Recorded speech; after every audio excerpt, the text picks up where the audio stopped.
એમ કે આટલો દંડ કરો તો આટલો દંડ કરી દો, આટલું કેમ? મશાણી મેલડીની બીક લાગે ને જીવ બરિયાની બીક નહીં લાગતી, પણ બીક ખાલી છે નોના આમથા જીવ બરે ને એની રાખો તો મશાણી મેલડીથી ડરવાની જરૂર નહીં.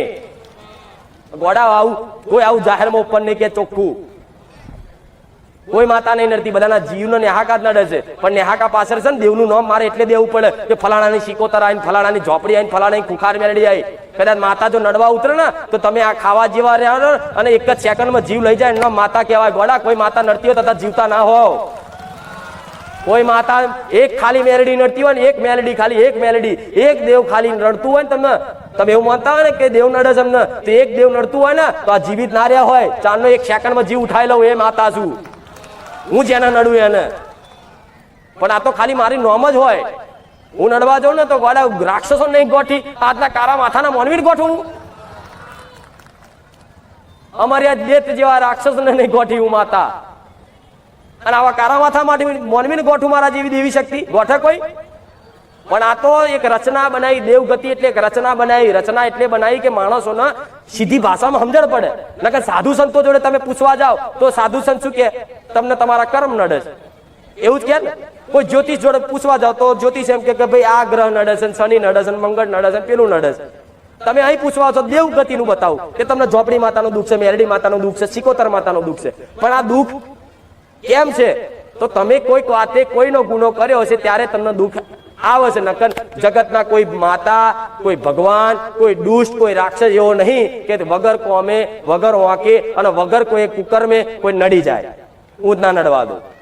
નડવા દઉં ખાલી ખાલી અમથા અમથા તમે હેરતા ચાલતા જતા હોય અને કોઈક તમને મંત્ર મારે અને તમારો કોઈ દોષ ના હોય તો શું તમને નડવા દો? એ મંત્ર એ મૂળચોટ વિદ્યા નડવા દઉં? તો બસ આ વાત મગજમાં ફિટ કરી દો. બધાના જીવ બારો છો ને એ જીવ પેટે જ તે કોઈક દેવ આવે છે. નકર મોમાનું દેવ, મોહાનનું દેવ કે ફુવાનું, માસીનું, ફલાણાનું, બાજુવાળાનું કે હોમેવાળાનું કે ખેતરવાળાનું કે બાજુવાળા ઘરવાળાનું કોઈનું દેવ નવરું નહીં નડવા આવે. પણ તમે ક્યાંક ને ક્યાંક વાતે કોઈ વસ્તુ એની દબાઈ હશે, એને માર્યો હશે, એનો નેહાકો લીધો છે, એની આબરૂ લીધી હશે, ગમે તે વાતે એની આત્માને ઠેસ પહોંચી હશે ને તારે જ એની માતા તમને નડવા આવી હશે. નકર જગતમાં દેવી શક્તિ કોઈ નવરી નહીં. શા કોઈ નવરી? અને હોય તો કહેજો કે માં વગર ઓંકની આ માતા નડી. કોઈ ના નડે ગોડા. મારા જેવી માતાનો કદાચ ભક્તિ કરતા કોઈ ના નડવા દો. પણ આ વાત મગજમાં ફિટ રાખો. કોઈ મનુષ્યનો ગુનો કરો તારે તમને દેવી શક્તિના દુઃખ ઉભા થાય છે. આજથી સંકલ્પ કરો કે માં મારો સ્વભાવ એવો છે, મારા સ્વભાવના કારણે કઈક માણસોની આત્માને ઠેસ પહોંચે છે માં, પણ તું કઈ ના કરું તો કઈ નહીં, મારે કશું જોતું નહીં, પણ મારો સ્વભાવ શુદ્ધ કરી દે, મારો સ્વભાવ ચોખ્ખો કરી દે. બસ તારી જોડે આટલી માંગણી કરું છું. ખાલી બધી માનતાઓ રાખો છો, ખાલી સ્વભાવ શુદ્ધ કરવા માટે એક શ્રીફળ, ચુંદડી, અગરબત્તી માનો ને તો તમારો ચોખ્ખો સ્વભાવ કરી આલું માતા. જો સ્વભાવ ચોખ્ખો શુદ્ધ થઈ ગયો તો નવા ગુના થશે. જેનો સ્વભાવ ચીડ્યો હોય, જેનો સ્વભાવ ખરાબ હોય એને ડગલે ને પગલે ગુના થાય. નોકરી પર, ધંધા પર, બાજુવાળા પર, બાજુવાળી જોડે, સગા સંબંધીઓ જોડે ગમે તેના સ્વભાવના કારણે એને કોઈને આત્માના ઠેસ પહોંચે, કોઈને એમની કવેણથી, કોઈને એમની વાણીથી, કોઈ એમના વર્તનથી હોમેવાળાને દુઃખ લાગે.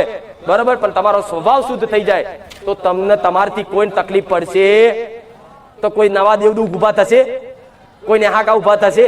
હવે રહ્યા છે જૂના હોય એ જ ને, એ જૂના તો આવતા જતા રહેજો અને થોડું થોડું પુણદાન કરતા રહેજો અને પ્રવચન સાંભળી અને જીવનમાં કંઈક નવા નિયમો બનાવી અને જીવનની શરૂઆત કરજો. બધા તમારા કર્મોના ધોઈ નાખો તો સુખાર વેરડી મટી દઉં. આગળ નવા થાય ને જૂનાનું હિસાબ કરી આલું. ક્લિયર? પછી એમ કહેશે માં કઈ નહીં જોતું, બસ તું શું બધું છે. આ શબ્દો ના યાદ આવત મને મેરડીને કહે દે. પણ આ વાત ચેતન મગજમાં ફીટ બેઠી બધાને કે ખાલી ખાલી કે મારું મૌન રાખવા હતા નહીં કહેતા ને, જોરથી બોલજો. નહીં આવતો અવાજ. એમ તાર કોઈ માતા નડતી સાચું ને? એટલે ચોક ભુવા એમ કે ઝોપડી નડી તો કે તું નડે પેલા, ઝોપડી નહીં નડતી. શું કહેવાનું? કોઈ નડતું તમારા પૂર્વજો એમને નડતા. હવે રહી વાત પિતૃ પૂર્વજની, માતાજી તમે બતાવો છો ને તારો પૂર્વજ નડ્યો, તારી શિકોતર નડી તો એ કેમ નડે? કહું વાપરવું છે તો થોડું પ્રવચન લાંબુ થશે.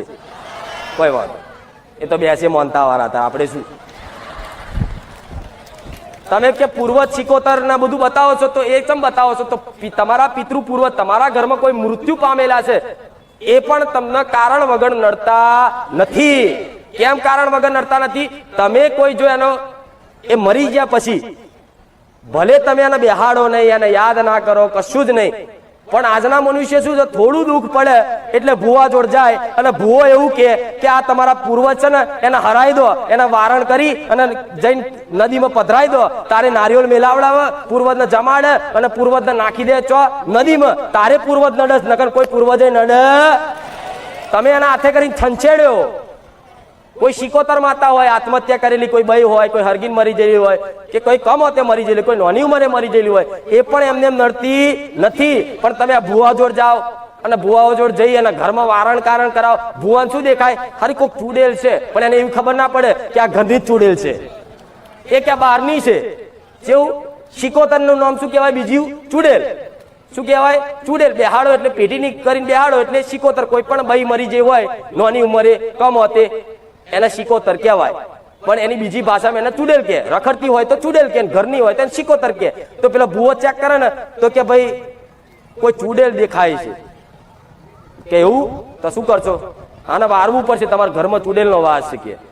પણ ખરેખરમાં ચૂડેલ નહીં, એ તમારી ઘરની કોઈ સિકોતર જ આત્મહત્યા કરીને રખડતી હોય, ફરતી હોય, પણ એ ભુવન ચૂડેલ તરીકે જોવો છો કે બહારનું છે ભાઈ, ચાર રસ્તે ભરાઈ દો. એટલે શું કરે? નારિયેળ લેશે અને કંકુ બંકુ જે વિધિ કરતા હોય એ રીતે આખા ઘરમાંથી બધા માથા ઉપરથી, ચારેય બાજુથી, ઉપર નીચેથી, બધી જગ્યાએથી ફેરવા અને ફેરવીને શું કે હું આને નદીમાં પધરાઈ દઈશ કે ચાર રસ્તે મૂકી આવીશ.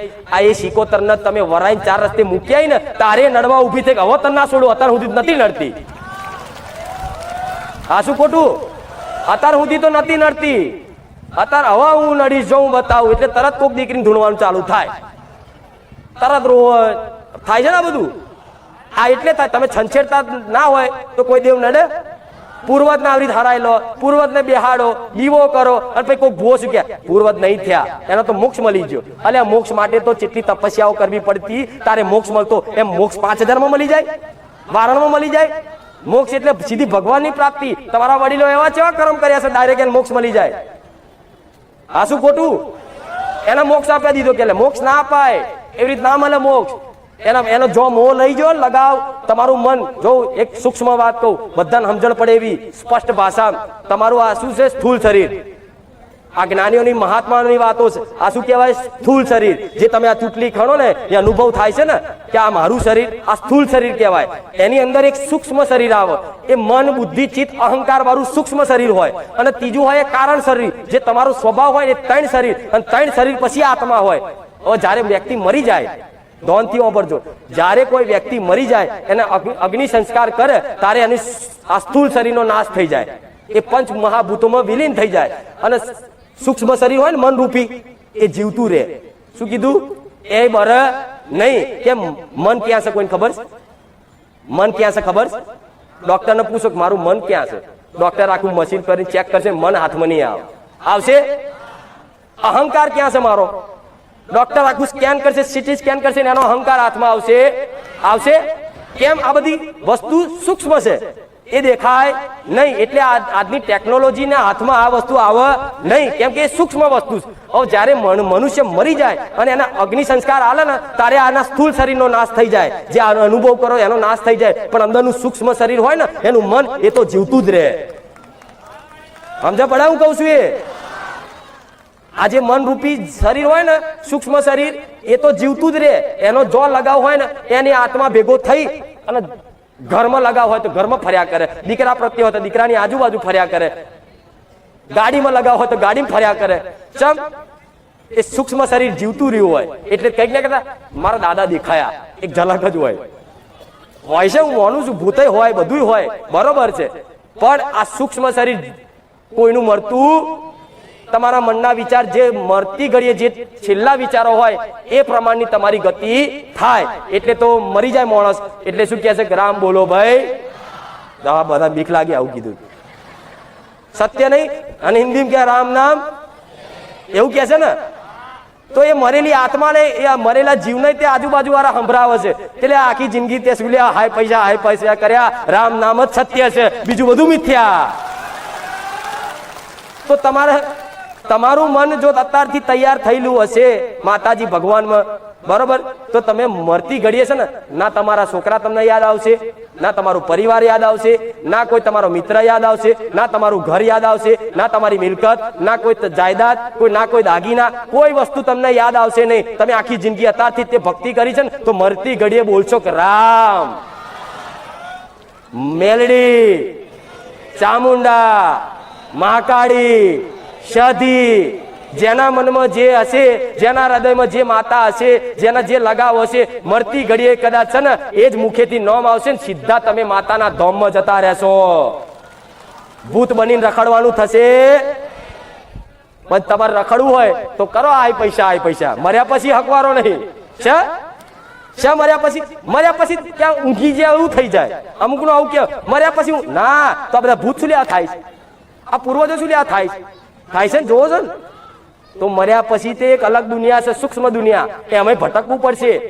એટલે તો એ મરેલી આત્મા હોય ને એના ઉદ્ધાર માટે તો તમારે ભજન રાખવું પડે. નહીં રાખતા? ભગવદ્ ગીતાના પાઠ કરવા પડે. ચમ આખી જિંદગી તેને પાઠ નહીં કર્યા, પણ મર્યા પછી કદાચ થોડું હોભરે ને તો એની આગળ થોડી ગતિ થાય. પણ જીવતાજી ગોડા ભજી લો ને. મર્યા પછી તો યમરાજ આવશે ને, યમરાજના 2 દૂત આવશે ને લેવા. તાર હારા ને શું કહો, હવે મરી જાય એટલે અંદર બધું થઈ જાય, ખબર છે ને. મરતી ઘડીએ જીવ થાય એટલે બધું થઈ જાય છે. પેન્ટ ભીનું થઈ જાય છે, કંઈક નું થઈ જાય છે ને. મરતી ઘડીએ જોજો કે કોઈ ઉંમર લાગે છે, કોઈ દાદા જીવ જતો છે ને આવું થઈ ગયું છે ને, તેવું ચમ થાય. એ દૂતો આવે ને, દૂતો જોઈને બી જાય માણસ, હા શું આવ્યું, એટલામાં બધું થઈ જાય ને જીવ જતો રહે.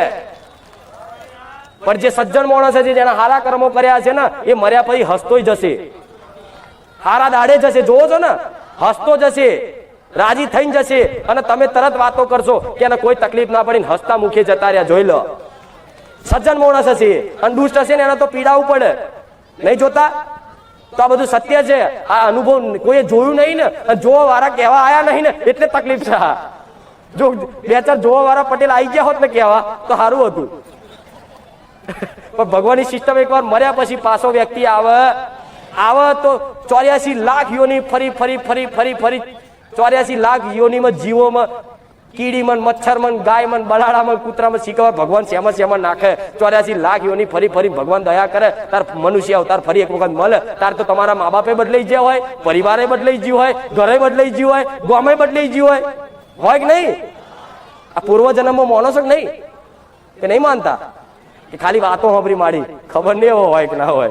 સત્ય, તમારા બધાને એક જન્મ નહીં થયા, મારા દીકરાના તમારા બધાને એક જન્મ નહીં થયા, કરોડો અજબો જન્મ થયા છે ને. તારે ભગવાને અવસર આલ્યો છે, ફરી ગુમાવશો નહીં. મારા જેવી માતા ક્યારેય નહીં મળે ફરી. ના દુઃખ પાછળ ના દોડશો. ઓળખો ગોળા, સત્યના માર્ગે આવો, જ્ઞાનના પ્રકાશમાં આવો. હાથમાં છે ને જ્ઞાનનો દીપક લઈ લો, દીવો લઈ લો, અને એક દીવા, જ્ઞાનના દીવાના આધારે આવા કળિયુગ રૂપી અંધકારમાં છે ને દીવાનો પ્રકાશ લઈ અને તમારો માર્ગ ખોદી નાખો. હું મેરડી બેઠી છું. નકર આ કળિયુગમાં અંધકાર જ છે બધાના મનમાં. અને તમે તમારા એવા દુઃખ છે, હું જાણું છું, તમે બાજુવાળા છો, તમારી પત્નીને ના કહી શકો.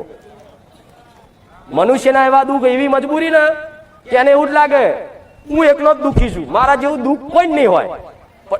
આવો વિચાર દરેક ના આવે કે મારા જેવું દુઃખ કોઈ જ નહીં. પણ ના, કંઈક ની કંઈક વાતે, કંઈક ની કંઈક મજબૂરીમાં, કંઈક ની કંઈક અલગ અલગ માણસોની અલગ અલગ દુઃખ દરેક ના છે ને. કોઈ સુખી હોત તો